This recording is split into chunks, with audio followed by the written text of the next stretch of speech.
Hello everybody, my name is A Friendly Foe, and today we're going to be doing another type of story time. So last time we went over the worst day at work, and this time we're just gonna kind of be going over stories from my childhood. My sister is off to my left right now, and she's staring at me, so I'm sorry if I just start cackling up or you hear audio from her phone. At least I'm not in a car with grinding gears. It's a step up. But today we're going to be talking about my childhood trauma, which comes from my night terrors that I had as a kid. So, night terrors to most people is just like an intense dream that starts to affect their real world, right? I don't know how. Night terrors, some people will be described as like very, very intense nightmares that feel real, and sometimes even like, cause them to night walk or wake up screaming or, just make it a very hard time to sleep.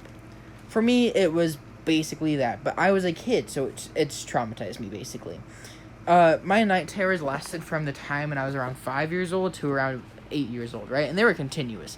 I had to go to therapy for it when I was younger, right? They did like sleep tests on me. It was intense.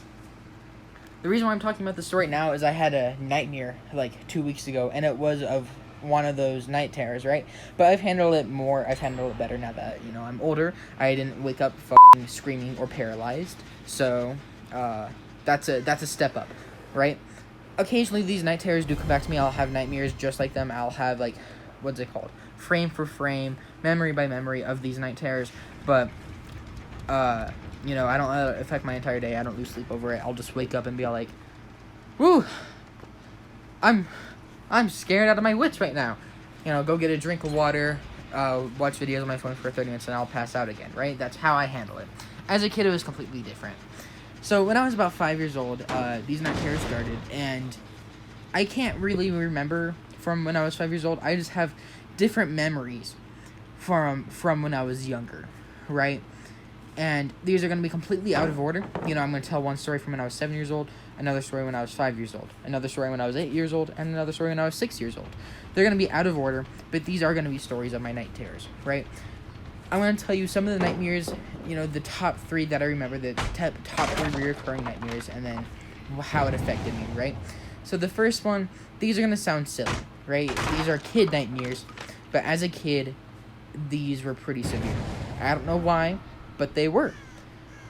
The first one, I remember we had an old house, and it kind of had a weird layout. It had a kitchen, right? Just imagine a normal square kitchen. And on one side of the wall, it had a little hallway that would lead to the living room. And on the other two walls, right, on one wall, it had a hallway. And on the other two walls, it had one door leading to a bedroom, and then the other door leading to the backyard. Right, so that's kind of a general layout. I'm sorry, you're going to have to picture that in your head. I don't have any photos to show you. But as a little kid, I don't know why, but I'd have this dream where I'd just be sitting there, and I'd be sitting there with my mom and my sister on the couch in the living room, and the door would start to catch on fire. The door would go up to flames. And I'd be sitting there, and I'd be like, oh my god, guys, do you see this? What's happening? And my mom and sister would just stare at the TV, and they wouldn't say anything. And then the fire would spread to the wall, the ground, and finally the couch. And when it reached the couch, my mom screamed this blood-curdling scream, right? It, like, echoed out. It wasn't like a normal, like, no, fire. It was like a blood-curdling scream that you would hear when someone getting murdered. So, like, that scream, I don't know why, has, like, been forever embedded in my brain. And my mom and sister would start running, and I'd be like, what are they running from? And I'd look over and at the door. Now, this is going to sound extremely silly, right? It's going to sound silly as but it traumatized me. Standing at the door was, like, this red man, like, completely, like, blood red, and he had, like, fire alarms for ears and a fire alarm at the top of his head. So, like, 3 fire alarms sticking out from the side of his head, and, like, he had this weird, distorted face, and he'd be, like, slowly walking towards me, and everywhere he went, fire would spread. So, I, like, would start running with my mom and sister, right? And my mom just kept screaming. She's like, get to the bedroom. That's the safe place. You can't reach us in the bedroom, right? So we ran through the hallway. We ran through the kitchen. But it felt like we were running really slow. So, like, the stream lasted hours. And I got to the kitchen, and my mom and sister are in the bedroom, and they're egging me on, right? They're, like, putting their arms for me. They're, like, trying to point to them. They're like, come here, get here to the bedroom, right? And I'm, like, I'm running as fast as I can. And I tripped, and I look back, and it's that red man with the fire alarms, and his face has melted off, right? His eyeball is, like, poking out. He's bleeding, and he's, like, he's laughing but mixed with like a super like kind of a scream. And I remember I tried crawling to the bedroom, but he got me. He grabbed me, and he then pulled me like out through that other door to the back, like to that backyard area. And like I don't know, I just remember it being fucking horrible, right? And I remember waking up and I'd be like I'd be scared, I'd be shaking, like I just want to cry, I just want to go to my mom and be like, holy, like he got me, right? That's what I would say. But the horrible thing is that these happen at like always from like 5 a.m. to like 2 a.m. right? Always between that time period. So I'd wake up and it'd be dark, and I would like have trouble waking up my mom. I'd be like, I don't want to, like, I'd be so scared to move. I felt like if I was like, I'd wake up and I couldn't move. I felt like if I moved, something would have gotten me. I felt like something was there. You know what I mean? So it was horrible. Another dream I had. Now this one's a little bit more silly. This one's really silly, but it was just like a feeling of loneliness as a child. That's what got me. If you guys remember from Crash Bandicoot 3, like that time game, you know how like you like in that, what's it called, base area, you have like a little platform and it's kind of followed by electric around you, and you're kind of like boarded by these like lightning bolts.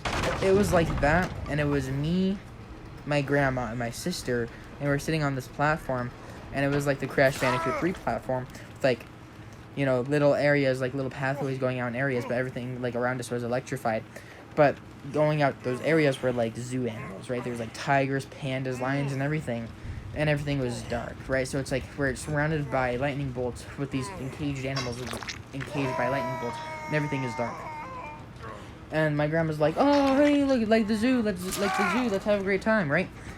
And she went to go pet a lion, and the floor fell out from underneath of her, and she screamed, and it was like another one of those blood-curdling screams that I was talking about in my first stream, and she just fell, and I remember hearing her scream, and then I was like, oh my god, the floor's falling out from underneath her, like, we need to go, and my sister fell, and then she screamed, right, another blood-curdling scream, and the rest of the dream was just me sitting on this platform waiting for me to fall, surrounded by these these animals that are like roaring and like, yeah, like just while hearing my sister and grandma scream from below me, right? And I'd wake up and I'd be all like, ooh, ooga booga, right? And I'd be traumatized. I couldn't move. I felt like if I moved, the floor would fall out from underneath of me, or something would pop out of the closet, or I'd be eaten alive. You know what I mean? Something like that.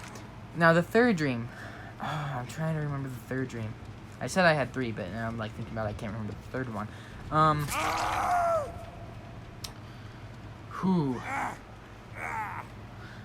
Okay, so I don't think I had a third dream, but I just think I had these memories, right, from when I would wake up. One of the times, right, this was later, like when I was older, like when I was like around 7 or 8 years old, we were in this house and I was like wanting, like it's bedtime, right, it's like 11 o'clock and I'm 8 years old, and my mom's like she's practically being like stern with me now. She's like, you need to go to bed, it's 11 o'clock, you have school tomorrow. And I just remember crying, like I'm screaming, I'm like, don't make me go to bed, I'm scared, because she would make me sleep alone in the bed, and I could not handle it at all. Oh my god.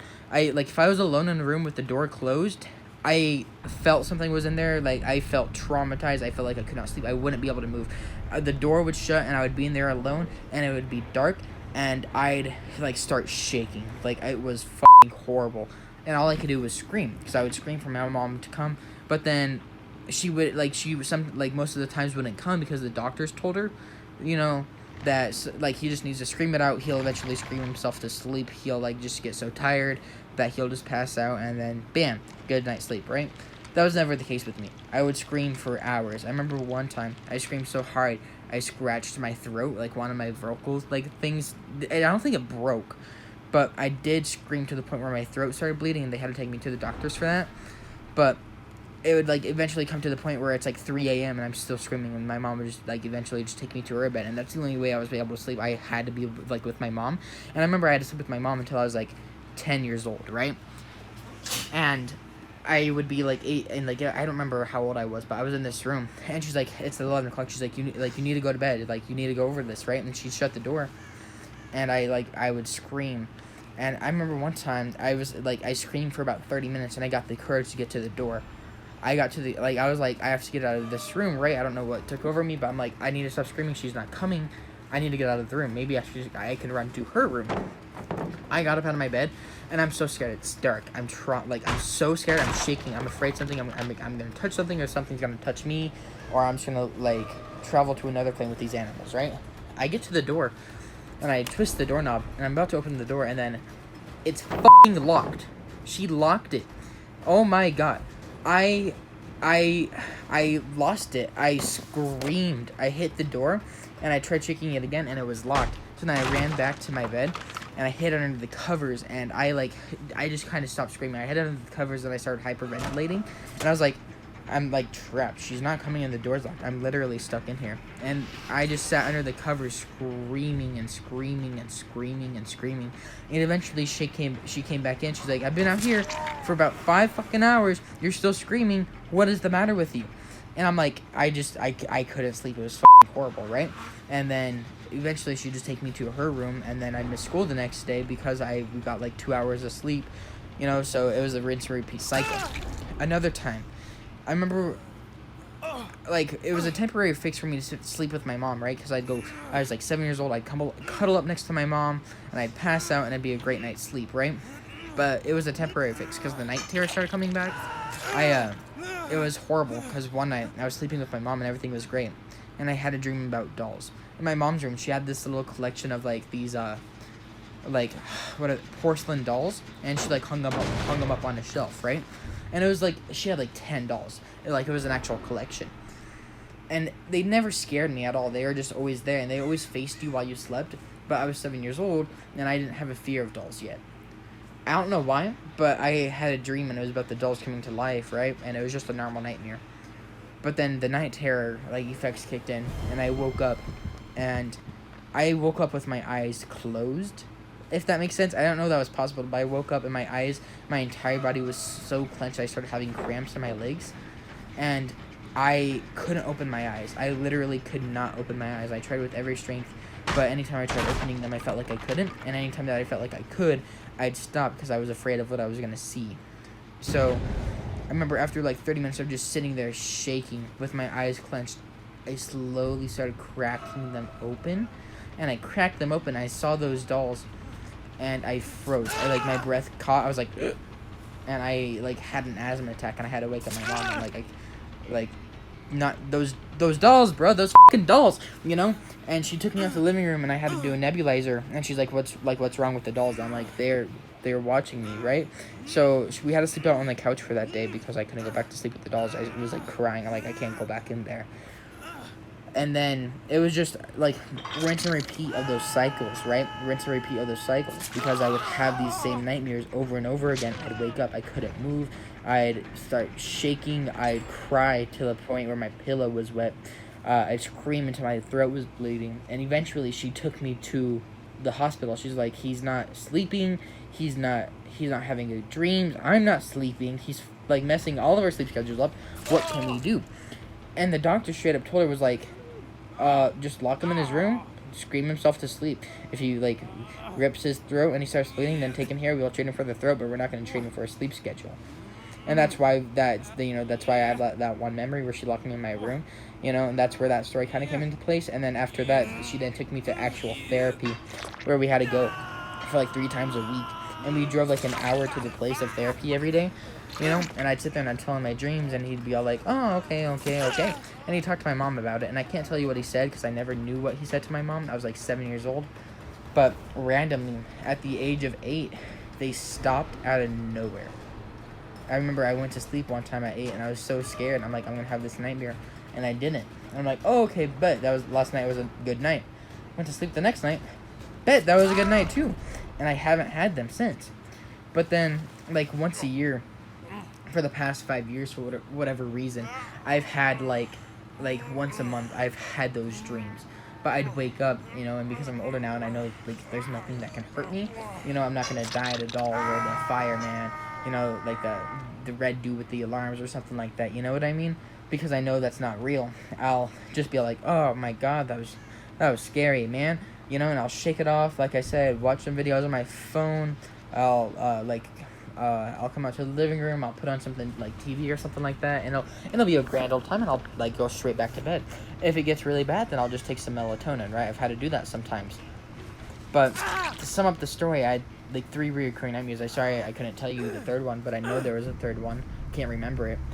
But I'd wake up and I'd shake, I'd scream, I couldn't breathe, I couldn't move, I couldn't open my eyes, I'd scream until my throat was bleeding. There was therapy involved, sleep schedule. I remember they one time, like, one of the doctors wanted to watch me sleep. They wanted to, like, actually, like, just put me into a little ward and supervise me to see what was happening. We didn't have the money for it, of course. That was, like, millions of dollars. So we said no to that, and we actually just took the piece of paper where my mom would write down the times I slept and what had happened, you know? But, goddamn, from ages, like, I don't, it was 5 to 6 or 5 to 7 or 5 to 8. I don't remember. But those were the worst years of my life because I got 0 hours of sleep. And when I did sleep, I would wake up paralyzed, basically, right? And it was horrible. It was the worst years of my life, you know? And with these dreams coming back, it has me thinking, you know what I mean? Like, it has me, these stories reoccurring, it has, you know, these memories coming back, but damn, dude. I hope you guys like that story. I'm sorry if I traumatized some of y'all. I'm really sorry. You guys are probably not going to be able to sleep tonight. I mean, I am. I lived through it. This is just me speaking out loud. You know what I mean? But good luck sleeping tonight. I hope y'all have a good night. I wish you guys the best of life. And I'll see you guys in the next video.